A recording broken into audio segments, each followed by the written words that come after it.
saludamos.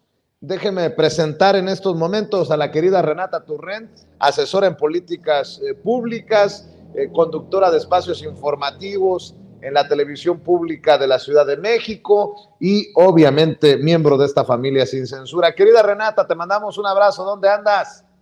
Hola, mi querido Vicente, qué gusto estar con ustedes. Ando acá en Tijuana, me vine a visitar a mi hermano que vive por acá, entonces me agarré en el coche, pero estoy muy feliz de estar contigo y con toda tu audiencia queridísima y con nuestra invitada de honor también. Claro que sí, te mando un abrazo y saludos a la familia Renata Turrent. Sofía Lameiro, ya también llegó la activista, analista y miembro de estas mesas de diálogo de Sin Censura. ¿Cómo te va, Sofía? Hola Vicente, muy bien, muy contenta de estar aquí con ustedes, con toda la audiencia de Sin Censura. A ver, ¿por dónde entramos? Déjenme preguntarle su opinión acerca del asilo que le da México a la familia de Pedro Castillo, porque creo que muestran el nivel tan despreciable que tienen algunos que ya andan preguntando quién va a pagar por los gastos en los que se incurra por el tema de la familia de Pedro Castillo. Eh, a mí me duele porque seguramente muchos de estos son descendientes de asilados políticos que llegaron de España o de donde hayan llegado. México firme con su papel siempre de la mano amiga a nivel internacional con los refugiados y asilados, y en este sentido pues veo mucho rencor, hasta discriminación en el caso de la familia del presidente de Perú hoy tras las rejas. ¿Cómo ves este caso, Renata Turrent? Creo que es parte de ese mismo clasismo, discriminación, por quienes son, por cómo lucen y de dónde vienen. Bueno, así lo veo yo. ¿Cómo ves? Sí, totalmente. Además, yo creo que esta parte con la que inicias es muy importante. México tiene una tradición diplomática de otorgar asilo a personas de todo el mundo, ¿no? México dio asilo a españoles durante la Guerra Civil, ha dado asilo a muchísimas nacionalidades a lo largo de su historia. Es algo de lo que creo yo, o creería yo, que todos tendríamos que sentirnos orgullosos, sobre todo siendo también un país que un país migrante, ¿no? Mucha de nuestra gente se va a vivir a Estados Unidos, a trabajar a Estados Unidos en otras circunstancias distintas, pero sabemos lo que es tener parte de nuestra población fuera y que querríamos, esperaríamos que en esas naciones a las que ellos y ellas llegan, pues fueran tratadas con respeto, con dignidad.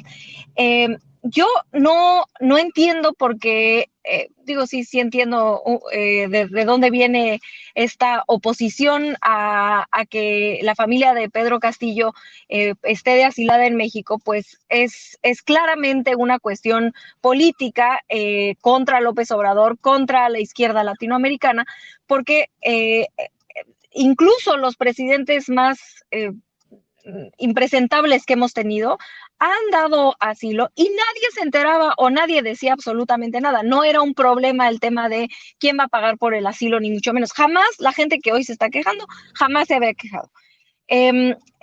Y eso creo yo que es positivo, ¿no? Darle asilo político a alguien que está siendo perseguido en su país tendría, repito, que ser algo que cualquier persona, cualquier mexicano tendríamos que sentirnos orgullosos. Creo que en este caso en específico hay una intersección de varias cosas. Una, que cualquier cosa que haga López Obrador será usado para el golpeteo político de lo que haga. Entonces, no importa si lo trae a él, no importa si trae a quien traiga, vaya, podría traer a resucitar a muertos y traerlos y no importa, ¿no? De igual forma dirían que eso es, que López Obrador está tentando en contra de algo. La segunda que creo que se intersecta es una cuestión, como tú ya bien mencionas, de clasismo, de racismo en contra de la familia de Pedro Castillo y de él, por supuesto. Y una tercera que sí, que me parece también importante en el análisis, que es un posicionamiento político en contra de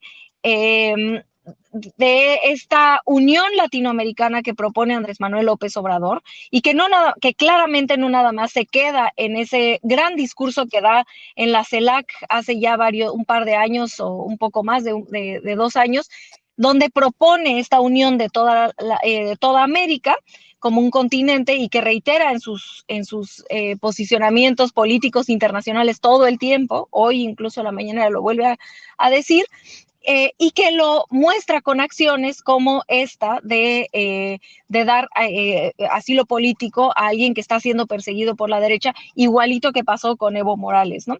En este caso la familia de Pedro Castillo, pero que ha hecho esas acciones de unir a América Latina, pero por supuesto en específico a la izquierda. Y eso a la derecha mexicana e internacional no le gusta, no solamente a la mexicana, a la derecha internacional definitivamente esta alianza entre la izquierda latinoamericana no le viene bien, no le gusta, pero creo que Andrés Manuel López Obrador hace un gran argumento político en cuanto a la historia diplomática de nuestro país y en cuanto a las acciones que se pueden tomar desde la presidencia mexicana el día de hoy para acoger a aquellos personajes que están siendo perseguidos por la derecha latinoamericana. Mi querida Sofía, ¿cómo ves esta campañita de los conservadores contra esta decisión que se toma de asilar a la familia de Pedro Castillo? En su momento también hicieron en este mismo modus operandi la campaña contra Evo Morales y así sucesivamente. ¿Cómo ves, Sofía Lameiro? Sí, creo que tiene un alto contenido clasista al respecto, pero sobre todo creo que hay un papel fundamental de los medios de comunicación que están controlados por la derecha, ¿no? Y que sabemos que tienen relación no solamente en México, sino también con muchísimos países en Latinoamérica que funcionan de la misma manera. Y como decían, lo vimos en el caso de Bolivia con este despliegue racista en contra de que se pudiera dar asilo político al presidente Evo Morales, pues ahora pasa lo mismo cuando estamos viendo este caso en Perú, ¿no? Especialmente cuando es preocupante ver este tipo de desplantes de rechazo por parte de los medios y por parte de la oligarquía mexicana y sobre todo la oligarquía peruana, porque sabemos que están en peligro las vidas de los familiares del expresidente peruano, pero sobre todo del propio Pedro Castillo, ¿no? Y que se ha pedido que pues, se le respeten sus derechos humanos, incluso el propio presidente pidió pues, que lo fueran a ver si estaba en buenas condiciones en la prisión, todo esto, porque hay una preocupación legítima por su bienestar y sobre todo porque pues no ha habido nunca en la historia de Latinoamérica se ha visto que la derecha respete los derechos humanos de quienes persigue políticamente o de quienes disienten políticamente de la derecha, ¿no? Entonces creo que pues es lamentable el papel. Yo creo que una de las cosas que más se resaltan en este caso es el papel de los medios de comunicación que se han mantenido en seguir perpetuando estigmas políticos, pero sobre todo estigmas clasistas y racistas, y que sobre todo han evitado informar realmente la situación de Perú con todos los elementos que hay que tomar en cuenta para poder entender qué es lo que está pasando, ¿no?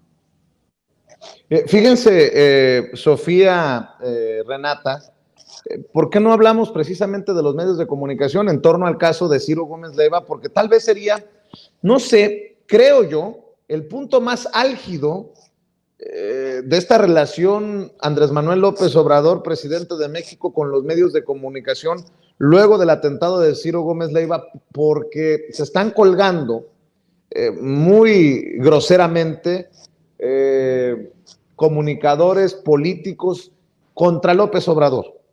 Y rescato un tuit en respuesta a algo que publicó el saco de pus, Javier Lozano, del querido César Gutiérrez Priego, a quien le mando un saludo, el abogado César Gutiérrez Priego.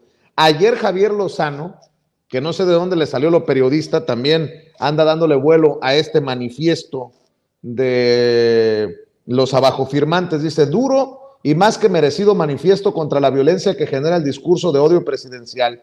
Me honra ser uno de los firmantes.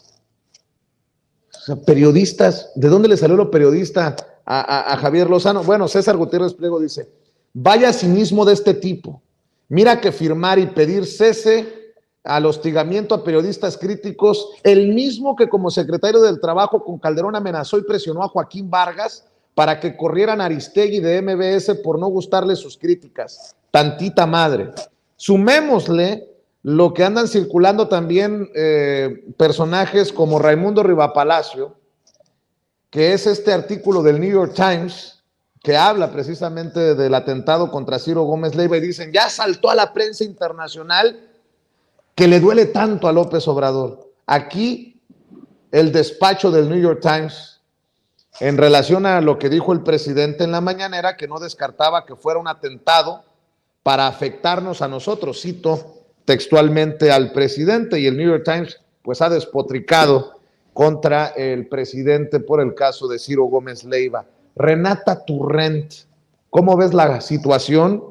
Aquí desde estas trincheras independientes hemos buscado exhibir la hipocresía de muchos personajes. Eduardo Ruiz Gili, por ejemplo, firma este manifiesto diciendo que en este sexenio hay récord de asesinatos contra periodistas y una grave impunidad, cuando él mismo en su programa ha dicho que el récord lo tiene el sexenio de Felipe Calderón y que de ninguna manera se encuentra este gobierno cercano a lo que vivimos los periodistas con Felipe Calderón, pero aún así firman el manifiesto con una gran hipocresía. Si no es desde estos medios independientes a los que estos que firman nos llaman paleros, pues entonces ¿cómo? Hay que también exhibir que muchos de estos periodistas han sido amigos de los que ya gobernaron y obviamente no los criticaron en su momento, callaron como momias, y ahora como este gobierno no les favorece, no les continúa sus privilegios, despotrican. No exagero cuando hablo de periodistas amigos de los expresidentes. Yo no puedo decir nunca que, es más, me la he pasado pidiendo la entrevista con el presidente Andrés Manuel y aún así nos dicen paleros. Pues yo no puedo decir que soy amigo ni cercano a ser amigo del presidente Andrés Manuel López Obrador. Y el propio Ciro habla de un gran amigo, amiguísimo. En el caso de Manlio Fabio Beltrones, que es en donde termina resguardado después del atentado Ciro Gómez Leiva. Pero ahí está de la Micha, que se lleva de piquete de ombligo con Felipe Calderón. Ahí está Arturo Sarucán, que tiene que estar firmando Arturo Sarucán, el ex embajador de México en Washington, y así sucesivamente. Dame tu opinión de este momento del que estamos siendo testigos, querida Renata. Sí, yo creo que hay varias cosas en este análisis importantes que mencionar. La primera es que se puede reprochar o se puede exigir y se debe, y creo que es válido, tú lo has hecho en este espacio y muchos periodistas independientes lo han hecho, exigirle al gobierno mexicano que se necesita tener planes de seguridad o estrategias de seguridad para proteger a los periodistas de a pie, muchísimo más robustos, mucho más estratégicos, más robustos, ¿no? Eso creo que todos y todas estamos de acuerdo en que el gobierno siempre va, hasta que no se pare esta ola de violencia, no va a ser suficiente las acciones que se hacen. También es cierto, y cualquier persona seria lo puede reconocer, que este problema de violencia generalizada, pero en específico en contra de los periodistas, no empezó ni ayer ni en el 2018, ¿no? Empezó desde hace muchísimo más tiempo, y que una ola de violencia en cualquier país no se puede detener de la noche a la mañana. Entonces, que lo mejor que puedes esperar de un gobierno que se enfrenta a una situación de violencia tan fuerte como la de México es que se frene por lo menos esa tendencia de violencia y poco a poco se empiece a bajar, ¿no? Desgraciadamente, no hay recetas mágicas para detener una situación tan grave como la que vivimos. Ahora, eso no significa, por supuesto que no significa, que los periodistas, los periodistas que están en los grandes medios hegemónicos sufran la misma violencia que sufren los periodistas de a pie. Eso es obvio, ¿no? Ahí están los datos, ¿no? Quien sufre la mayor violencia son los periodistas de a pie, los periodistas de los estados. Ellos sí viven mucho más violencia. Tú mismo has denunciado terribles amenazas por hacer tu trabajo, ¿no? Y eso es algo inaceptable. Los grandes medios de comunicación generalmente, este caso es separado, el de Ciro Gómez Leiva, por supuesto, generalmente no están sujetos o no son sujetos de esta ola de violencia tan fuerte o tan generalizada como los periodistas de a pie, ¿no? Ahora, sucede lo de Ciro Gómez Leiva y se usa como si la violencia generalizada de los periodistas de a pie fuera igual que o sea, como si esto que le pasó a Ciro Gómez Leiva fuera la realidad de todos los periodistas de los grandes medios de comunicación, y esto afortunadamente no es cierto. Esto no significa que esté bien, por supuesto, es una desgracia lo que le pasó. Nadie merece, yo estoy ahí en desacuerdo con algunos compañeros que he visto que dicen, bueno, pues es que también que espera o contra... yo creo que siempre se tiene que condenar cualquier acto de violencia, ¿no? Cualquier acto de violencia a cualquier persona, independientemente de dónde estemos parados. Pero lo que está pasando, y creo que aquí yo recomiendo dos compañeros que creo que han hecho análisis muy puntuales al respecto, es que se está usando este atentado en contra de Ciro Gómez Leiva para hacer un argumento que no se sostiene sobre por qué este atentado en contra de Ciro Gómez Leiva es igual a los atentados en contra de los compañeros periodistas de a pie y por qué todas estas violencias son resultado de las mañaneras. Y eso no es un argumento que no se sostiene. Violeta Vázquez Rojas, y aquí hago mi recomendación, Violeta Vázquez Rojas hace una gran columna esta semana donde justamente argumenta que este pseudoargumento de los conservadores de decir que es gracias a la mañanera que la violencia de los periodistas sucede, no se sostiene, porque si eso fuera cierto, pues entonces no habría habido violencia ni con Felipe Calderón ni con Peña Nieto contra los periodistas, porque no había mañaneras, no se informaba nada. Entonces es falso, ¿no? No hay, ni siquiera es como que la tendencia vaya a la alza con el presidente López Obrador. De hecho, afortunadamente se ha detenido esa tendencia de violencia generalizada y en específico con los periodistas. Entonces, es falsa, ese argumento es falso, porque si así fuera, entonces tendríamos 2 sexenios previos también con, o sea, no habría violencia en contra de los periodistas, porque no había ninguna información. Entonces se cae el argumento desde la premisa, y yo les recomiendo mucho esa columna que hace Violeta Vázquez Rojas. Y hay otro hilo que hace Héctor Alejandro Quintanar hoy en Twitter, ahí lo pueden encontrar, yo lo acabo de retuitar hace un ratito, lo pueden encontrar en mi perfil o en el de Héctor Alejandro Quintanar, que escribe en La Jornada. Hace todo un recuento de muchos de los personajes que firman esta carta, que justamente lo que mencionas, querido Vicente, fueron los operadores políticos para silenciar periodistas como Carmen Aristegui. Por favor, Carlos Bravo Regidor está ahí firmando, que fue hay un tuit muy famoso de Carlos Bravo Regidor donde donde dice prácticamente que pues la corrieron porque no dio el ancho, o no me acuerdo, algo así, ¿no? Pero bueno, justificando que la censuraron por una cuestión profesional que claramente no era cierto, ¿no?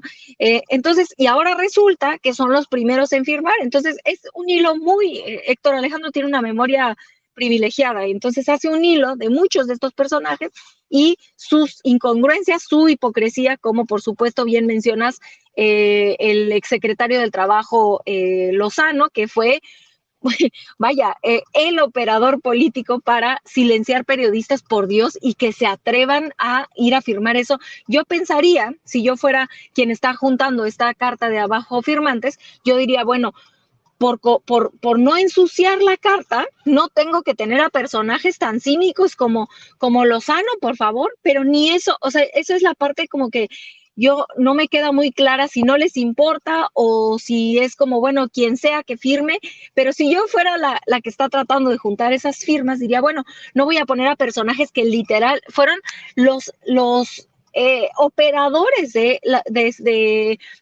actos de censura a periodistas, pero parece que no les importa porque controlan los medios de comunicación, y lo que les interesa es hacer esta narrativa, crear esta falsa narrativa de que son las mañaneras las que difunden discurso de odio, que además, dicho sea de paso, es peligroso estar diciendo que todo es discurso de odio, porque se vacía de contenido cuando verdaderamente hay discurso de odio. Y que además de todo generalmente viene de la derecha, mi querido Vicente, mi querida Sofía. Fíjate, mi querida Renata, qué importante que hablemos de estas cosas a detalle, porque hay cosas que podrían pasar desapercibidas para la gente que nos ve y que nos escucha. Por ejemplo, el artículo del New York Times del que habla Raimundo Rivapalacio, que ya cruzó a la prensa internacional el escándalo. A ver, lo firma Natalie Kitroev, o no sé cómo se pronuncia su nombre, Natalie Kitroev. Y yo pregunto, ¿es un artículo de opinión o es una noticia? Es un reporte, porque hay una gran diferencia entre un artículo de opinión y algo que se nos comparte como noticia. Esto no tiene nada de artículo de opinión, o bueno, si lo lee uno se da cuenta que algo extraño existe. Este artículo de Natalie Kitroev, que nos venden como noticia, es en realidad una serie de opiniones, incluso de quien lo firma. Fíjese nada más lo que escribe. Desde el inicio de su mandato, López Obrador ha utilizado sus conferencias de prensa diarias para atacar a periodistas por su nombre, poniendo listas de ellos en una pantalla grande y celebrando un segmento semanal llamado ¿Quién es quién en las mentiras?, que busca exponer supuestas falsedades publicadas sobre su gobierno en los medios de comunicación. Ah, cabrón.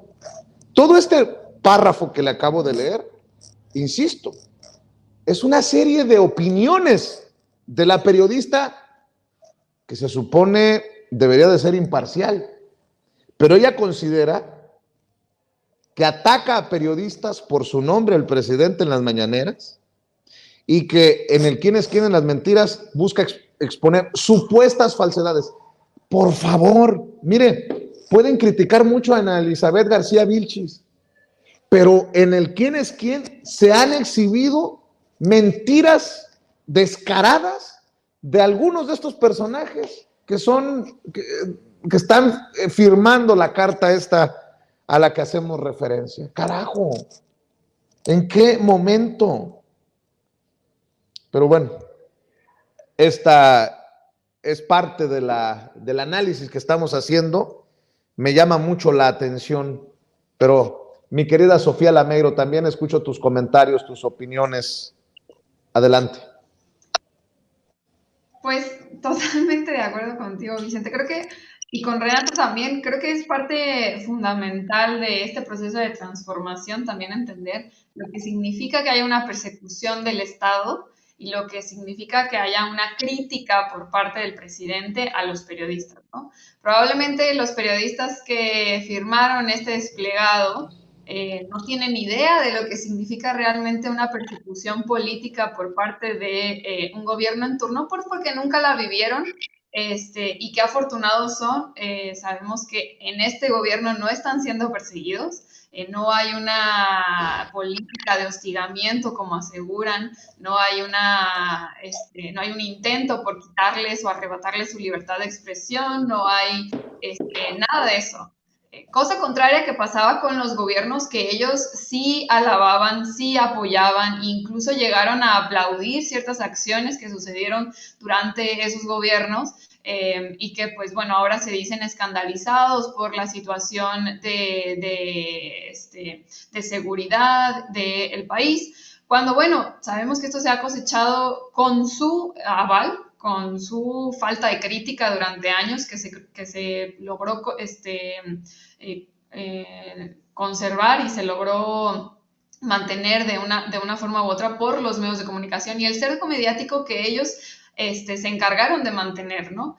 Ahora, pues bueno, se dicen, bueno, llama mucho la atención las palabras y la forma en cómo estructuran el desplegado, como ya más o menos decía, bueno, nos explicaba Renata el tema de que ese argumento de decir que el presidente y lo que dice el presidente en las mañaneras genera el odio contra los periodistas, cosa que no se puede sostener, como lo decían y como citaban a Violeta, pues es totalmente cierto, ¿no? Como una crítica a la fuerza política que representan, a las tendencias políticas que tienen y sobre todo al corte editorial que manejan en sus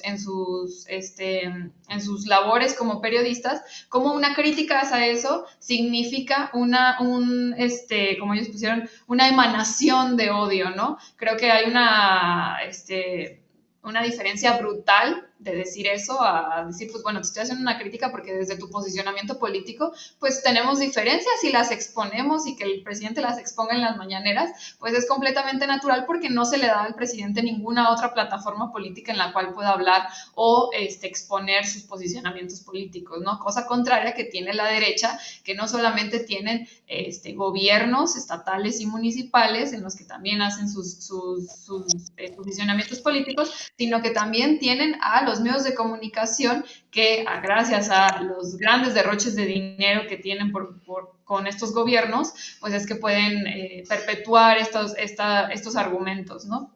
Y a mí sí me llama mucho la atención que en la carta, en el desplegado, le ponen al presidente: AMLO debe asumir su responsabilidad política, ¿no? Y creo que pues Andrés Manuel nunca ha tenido miedo de asumir su responsabilidad política cuando hay una situación así. Lo ha hecho en el caso de Ciro y con el caso de muchos otros periodistas que han sido atacados por gobiernos locales, que han sido atacados por diferentes situaciones, activando el mecanismo de protección a periodistas, y sobre todo, pues que se les ha dado la atención necesaria, ¿no? Y esto ha sido el mismo caso con Ciro Gómez Leiva, que el presidente ha puesto todos los elementos que sean necesarios para esclarecer el hecho, el atentado, y que obviamente también él es el primero preocupado en que se pueda resolver, ¿no?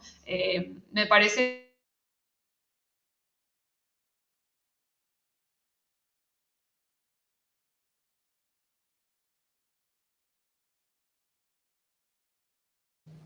Creo que hemos perdido a Sofía Lameiro momentáneamente. Espero que regrese a esta mesa de diálogo, cuestiones muchas veces de conexión. Y algo que me llama mucho la atención es algo que me alertó Toño, y tiene toda la razón. El encabezado del New York Times en inglés no es el mismo encabezado del New York Times en español. Y resulta más calumnioso incluso el encabezado en inglés que el encabezado en español. Mi querido Toño, mientras regresa Sofía y para seguir dialogando con Renata, a ver, cuéntanos, esto es revelador.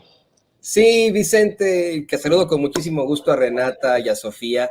Fíjense que estábamos analizando en el equipo de Sin Censura, el equipo editorial de Sin Censura, estos dos artículos, y como bien menciona Vicente Serrano, es mucho más calumniante. El artículo que lo va a mostrar don David en pantalla en unos momentos más, el artículo que plantea de la misma Natalie Kitroyev, como sea que se pronuncia su apellido en inglés, dice: "Government tried to kill a famous TV anchor. Mexico's leader suggested it was a state", lo que se traduce a pistoleros intentaron matar a un famoso conductor de televisión. El líder de México sugiere que fue un montaje. Esto nada, absolutamente nada tiene que ver con el encabezado que le ponen en español.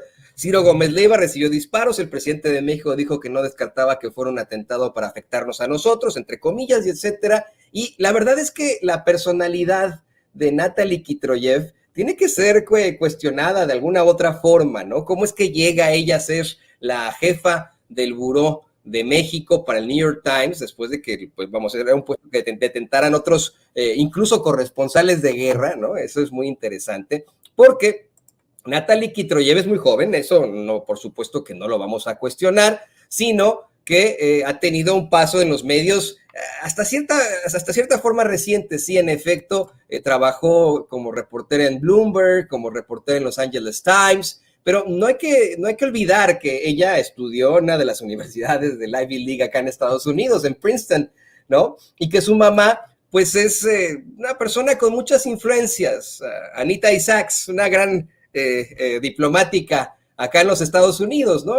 Me llama mucho la atención que este tipo de perfiles sean los que detenten las jefaturas en los burós de medios tan grandes como es el New York Times. ¿Qué sabe Natalie Kitroyev de la situación en México al haber tenido un paso muy, muy corto en los medios de comunicación en su país, acá en Estados Unidos, al haber sido simple y sencillamente un asistente de editorial en el New York Times al principio, al haber sido reportera en Bloomberg, al haber sido reportera en Los Angeles Times? ¿Por qué de pronto se convierte ella en la jefa del buró? Y es algo que siempre he cuestionado yo aquí en Sin Censura. estos artículos firmados por la jefa del buró del New York Times, Natalie Kitroyev, son siempre muy, muy cuestionables por lo que menciona Vicente Serrano. Están plagados de opiniones y carecen absolutamente pues vamos, lo que se llama rigor periodístico, que me imagino debieron haberle enseñado a Natalie en Princeton, que para poder ya escribir una columna, una opinión, Vicente, Sofía, Renata, pues tenía que sustentar sus dichos con algún tipo de dato duro. No lo hace, ¿no? Me llama mucho la atención que la jefa del buró del New York Times no utilice rigor periodístico en sus artículos que maneja como nota informativa, pero que son más bien una especie de columna, ¿no? Bueno, pues creo que ya está de regreso la querida Sofía Lameiro para que termine su exposición, sus comentarios. Mi querida Sofía, te perdimos por algunos momentos. Ay, sí, perdón, mi internet anda fallando, no sé por qué. Pero, bueno, sí, decía que llama mucho la atención que se firma este desplegado, pero que durante este sexenio no se hubiera firmado ningún otro desplegado, ni hubiera ninguna otra exigencia cuando hay periodistas realmente que han estado en peligro, ¿no? Incluso cuando el propio gobernador Enrique Alfaro amenazó a periodistas en varias ocasiones lo ha hecho, la forma en cómo se maneja con los periodistas aquí en Jalisco, pues yo no vi que ninguno de estos periodistas a nivel nacional, que tienen grandes plataformas en los medios nacionales, hiciera algún tipo de defensa a los que están aquí en Jalisco, ¿no? Y llama mucho la atención porque siempre es el mismo caso de no darle atención, pues bueno, en primera instancia a quienes realmente pudieran estar en peligro y en segunda instancia, pues quienes son los periodistas locales que hemos visto que son los que normalmente tienden a estar en situaciones de peligro más latentes, ¿no? Y que no es lo mismo como ahora quiere decir, quiere construir esta idea a la derecha de que el presidente está persiguiendo a los periodistas, ¿no? Yo, por ejemplo, nunca he visto que Luis Cárdenas, que Beatriz Paredes, Alejandro Hope o Javier Lozano realmente estuvieran defendiendo la libertad de expresión en el país en sexenios anteriores o que estuvieran protegiendo al resto del gremio periodista en los sexenios anteriores, ¿no? Y esto pues llama mucho la atención porque, bueno, qué maravilla que ahora estén defendiendo la libertad de expresión, me parece fantabuloso que lo sigan haciendo, pero pues que lo hagan con todos los periodistas de todas las plataformas, tanto independientes como de medios locales o nacionales, y que no tenga un corte político para quererlo posicionar de esa manera, ¿no? Pero pues sabemos que no va a ser el caso y que pues cuando haya realmente periodistas que están siendo perseguidos por los gobiernos locales, sí no vamos a ver, bueno, que sean los gobiernos locales afines a ellos, pues ahí vamos a ver que no hay una defensa de la libertad de expresión o de supuestos gigantes, ¿no? Propongo otro tema durísimo para cerrar la mesa de diálogo, Renata, Sofía. Este sí está muy camarón, si me permiten la expresión. Le voy a pedir a Toño y a don David que me rescaten. Creo que fue la mañanera de hace 2 días en la que el presidente Andrés Manuel López Obrador hace referencia al caso de Israel Vallarta y a otro compañero comunicador del Estado de México. Para mí me da mucho gusto sentir que contribuimos con un granito de arena. Nosotros presentamos el caso aquí hace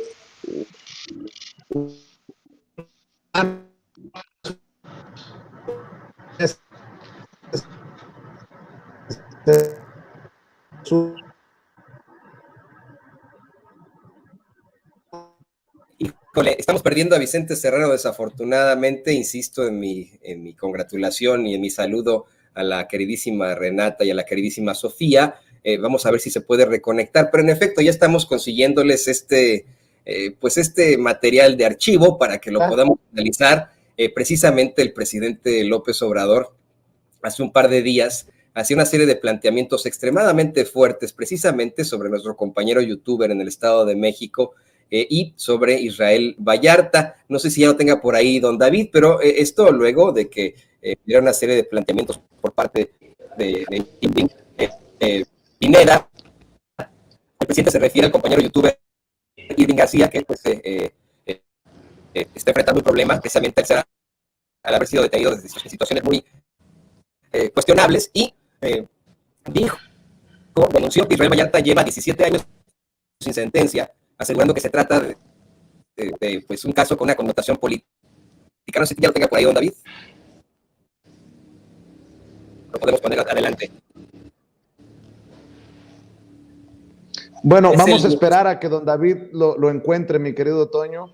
Y también les ofrezco una disculpa porque extrañamente empieza a fallar la conexión con Sofía, después conmigo. Pero déjame darle unos minutos a don David para que nos ayude a encontrar este segmento en el que el presidente Andrés Manuel López Obrador hace referencia al caso de Israel Vallarta. ¿Y por qué quiero que cerremos con esto? Porque quiero preguntar, ¿qué está pasando en la Fiscalía General de la República? Me van a caer encima nuevamente diciendo que yo quiero que tumbemos a Alejandro Gertz Manero. Es un tema que me ha costado incluso el famoso ahórrate el golpe del propio presidente en la mañanera, pero el presidente fue muy contundente, fue muy claro hace un par de días con este tema de la Fiscalía General de la República, y creo que el tiempo podría estarnos dando la razón a los que hemos criticado a Alejandro Gertz Manero y a la Fiscalía, o a la gente que trabaja en la Fiscalía que podría tener intereses todavía ligados al pasado. Entendió el que entendió. Esto fue lo que dijo el presidente en la mañanera sobre el caso de Israel Vallarta, y déjenme plantearles por qué para mí es muy importante esto, porque pareciera que la Fiscalía llegó a un punto, a un nivel de lo más bajo, a mentir, a pesar de que el presidente, en fin, vamos a ver, escuchar al presidente primero. Y el otro es el de Vallarta, que nos llama mucho la atención porque son 16 años, 17, sin sentencia. Pero este caso tiene una connotación política, porque es el personaje que aparece en el reportaje ese que hicieron, que fue un montaje, cuando García Luna, Cárdenas Palomino, que incluso le están pegando ahí en el reportaje, lo están golpeando. Y tiene que ver con Loret de Mola y con la señora Isabel Miranda. Entonces, resulta que si fuese por mí, yo concedería el indulto. Pero constitucionalmente no puedo hacerlo si no hay una sentencia. Entonces, parece que se esmeran en que no haya sentencia, y la Fiscalía, seguramente esto no lo sabe el fiscal, ahora sí, se va a enterar, pero presentaron nuevas solicitudes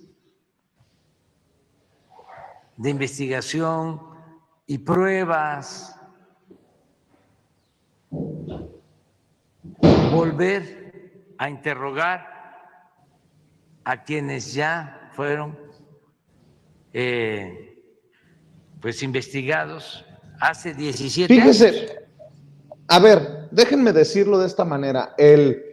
Yo creo que el fiscal no estaba enterado, pero ahora ya se enteró. Fue así como un ahórrate el golpe a su servidor. Ojo con esto que dice el presidente. Gente en la fiscalía estaría interesada en que esto no se cierre.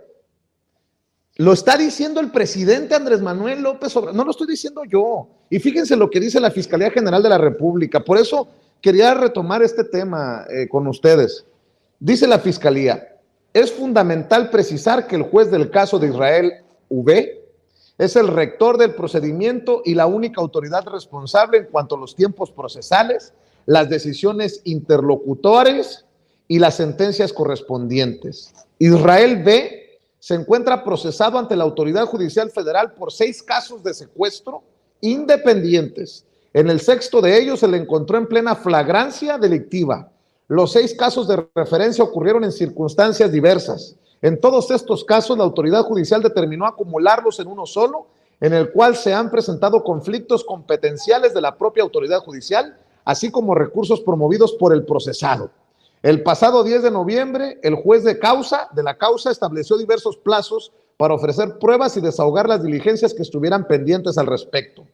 La tramitación del proceso ha sido conducida por las autoridades judiciales y el juez de la causa ha señalado en autos recientes que la duración del proceso se debe a las acciones realizadas por la defensa del procesado. Ahora resulta que el culpable de que no se resuelva esto es el propio Israel Vallarta.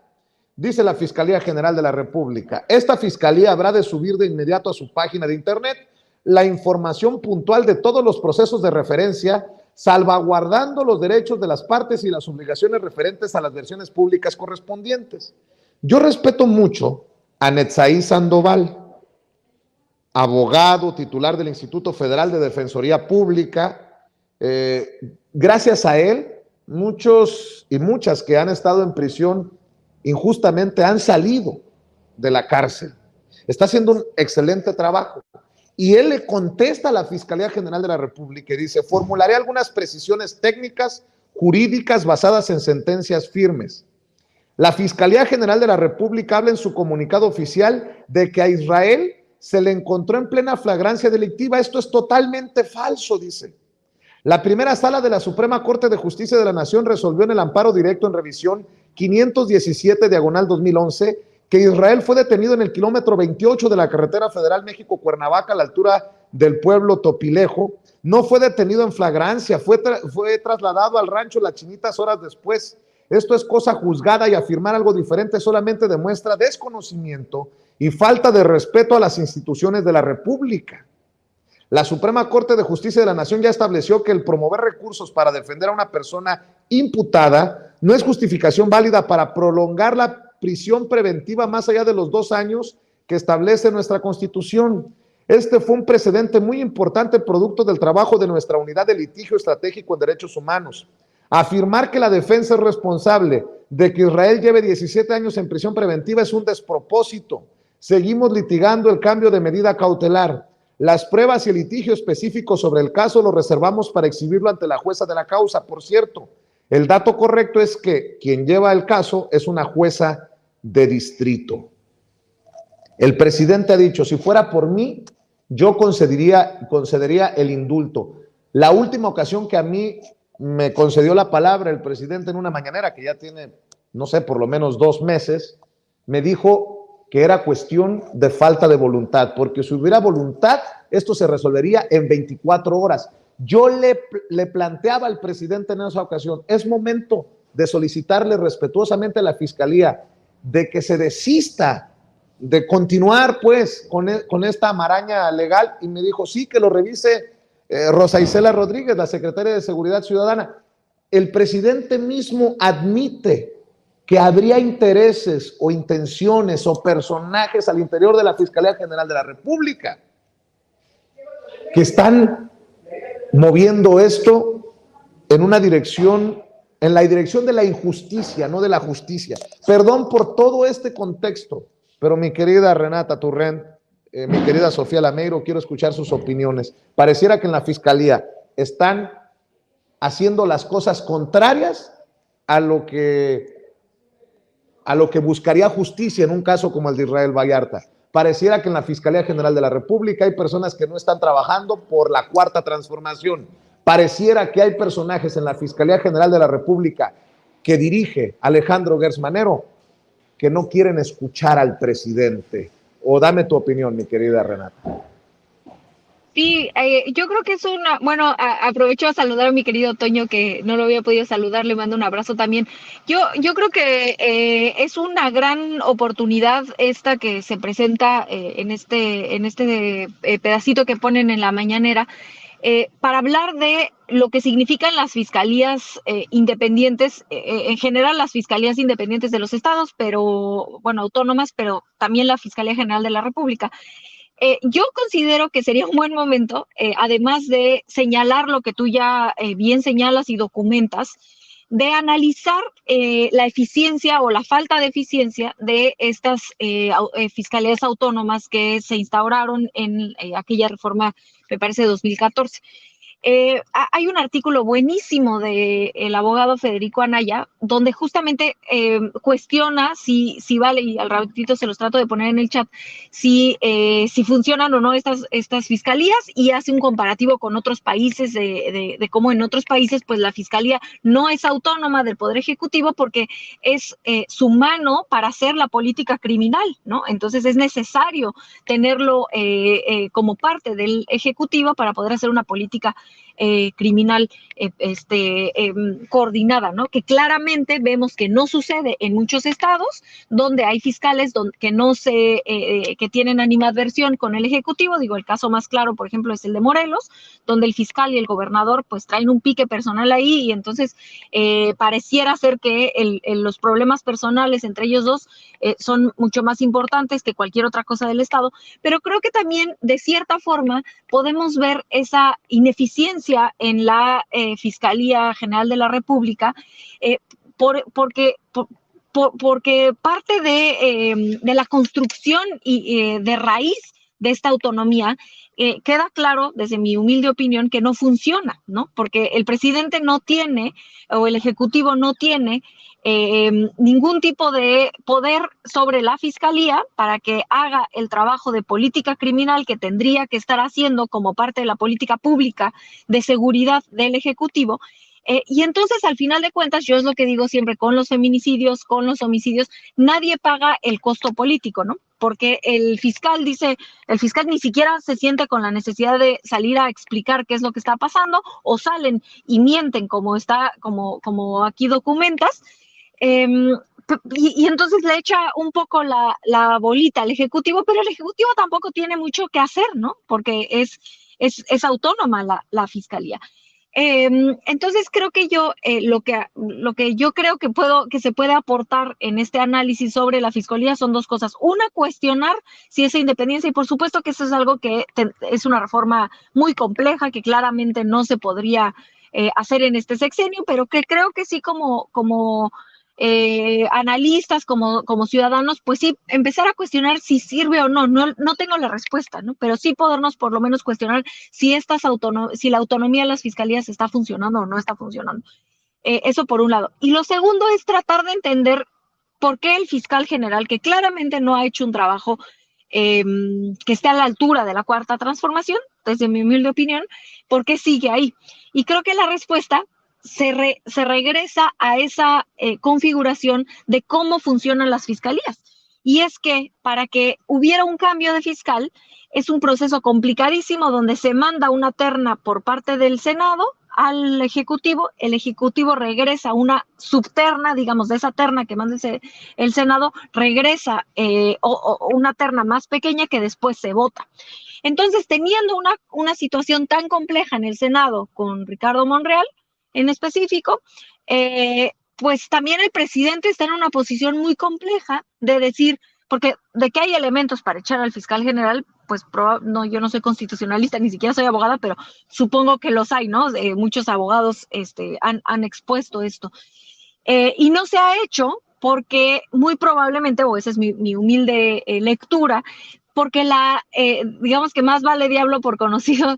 Da miedo este proceso donde el Senado pueda mandar una terna que resulte todavía peor y que entorpezca más otros procesos, y en ese sentido creo que es por eso que el presidente ha sido, al principio lo defendía más al fiscal y ahora ya no, ahora ya es clara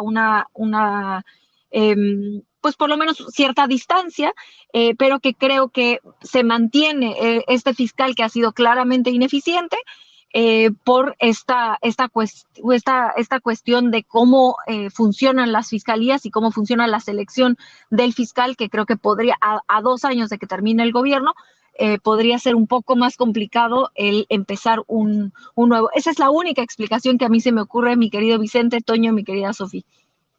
Bueno, pues escuchamos también las opiniones de Sofía Lameiro sobre este caso, que a mí en lo particular me llama mucho la atención por las declaraciones del propio presidente Andrés Manuel López Obrador.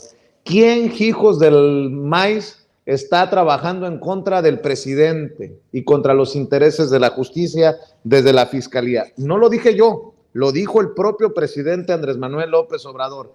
¿Quiénes están alargando esta situación? Bueno, mi querida Sofía Lameiro, también escucho tus opiniones, tus comentarios, y si esto llega también a ser un intento de desestabilización desde esa trinchera para el presidente, pues si el presidente dice, si por mí fuera ya le hubiera dado el indulto, si hubiera voluntad ya se hubiera resuelto esto. Bueno, la fiscalía no se ha desistido en el caso contra Israel Vallarta, a pesar de todo lo que ya hemos expuesto muchos desde nuestra trinchera independiente, incluso de lo que ha dicho el presidente desde la mañanera. Sí, me parece que hay muchos casos que quedan pendientes en la fiscalía y que se ha dicho una y otra vez, pues que qué está pasando en la fiscalía, por qué ha avanzado tan lento. Al principio creo que del gobierno del presidente se les daba como cierta beneficio de la duda, considerando que podrían estarse enfrentando a dinámicas difíciles, ¿no? O que tal vez el encontrar todo lo que se necesitaba encontrar pues estaba siendo complicado, pero también creo que pues hay, bueno, dos elementos importantes. El primero es que pues sí es cierto que hay dinámicas del viejo régimen, que es probable que esté todavía habiendo funcionarios o personas que estén a cargo de ciertas cosas en la fiscalía que respondan más al viejo régimen que a los compromisos que tiene este nuevo gobierno, y que también, pues bueno, dentro del funcionamiento interno de la propia fiscalía, pues hay dinámicas que son bastante dilatorias y bastante, pues poco funcionales, ¿no? Para realmente atender los casos que debería estar atendiendo, ¿no? Y que, pues, bueno, funcionan como dice el presidente, ¿no? Como el elefante blanco, el elefante reumático que no está avanzando. El problema, creo, es que no estamos viendo que avance realmente este elefante. En el caso, por ejemplo, del Poder Ejecutivo, pues vemos que sí hay un avance, que sí se están haciendo las modificaciones necesarias, porque hay una voluntad política que los está exigiendo y las está impulsando, ¿no? Pero es el caso contrario que estamos viendo en la Fiscalía. No vemos todo lo que quisiéramos ver y el papel que quisiéramos ver por parte de la Fiscalía, que debe de ser este otro elemento del Poder Ejecutivo que nos ayude a llevar a cabo estos procesos de justicia que son tan importantes, ¿no? Y creo también hay un otro elemento del que también debemos de hablar, y es el papel que puede tener el Congreso, el Poder Legislativo, en términos de que funcionen las fiscalías, no solamente la federal, sino también las estatales. Y esto también incluye a los congresos locales, ¿no? En la jurisdicción que tienen, ¿no? Pero sí creo que los legisladores deberían de estar pensando también en cómo le ayudan al presidente para que la fiscalía funcione, porque no todo depende del presidente y no todo depende tampoco de la Suprema Corte de Justicia. Los legisladores también tienen un papel importante en el cual pueden incidir, y que sería relevante que, entendiendo estas dinámicas, que entendiendo cómo se orquestó y cómo se armó el funcionamiento de las fiscalías y en general del gobierno mexicano, pues los legisladores deberían de estar pensando en cómo mejorar estos procesos, cómo mejorar esas estructuras para hacerlas más funcionales, y que no todo quede como una responsabilidad del propio presidente de la República. Creo que pues ahí hay muchos legisladores que podrían tener elementos para aportar, pero que sería muy importante que pues, le pusieran la atención necesaria, ¿no? Porque ya lo está diciendo el propio presidente, de que hay gente que no está haciendo lo que le corresponde en la fiscalía. Lo ha dicho también del Poder Ejecutivo, pero no tiene tanta incidencia en el Poder Ejecutivo. Pero está el Poder Legislativo, que también puede ayudar al final. Todos los poderes se regulan de una u otra forma, pero especialmente el Poder Legislativo es el que tiene incidencia en este tipo de situaciones y que puede ayudar a que los procesos sean mejores, porque se cambian del funcionamiento que deberían de tener, ¿no? Entonces creo que sí es importante que pues ahí veamos un mejor papel de los legisladores, obviamente también de la Fiscalía, pues al final es su responsabilidad más directa, pero creo que también, pues si ya el presidente lo está denunciando, pues algo no está funcionando ahí, ¿no?